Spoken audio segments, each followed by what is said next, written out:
Hello everyone, my name is Akash and this is Know Your Bicycle. Resuming so today ride. we have Kowshik finally in our hands because he has flown down from Bangalore to Delhi. He's been relocated and that the best part is he actually took his baby along with him.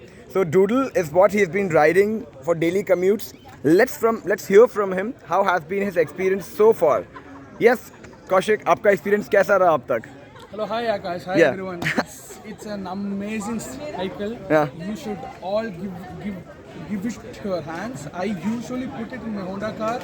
I move around. I put it in the metro station or in the park. I cycle around. It's amazing. And how many kilometers you have done so far? So offhand it is 123. Okay. But Pausing ride. times I switch off. Resuming ride. And it will go on manual. So it should be around 170 or 200. All right.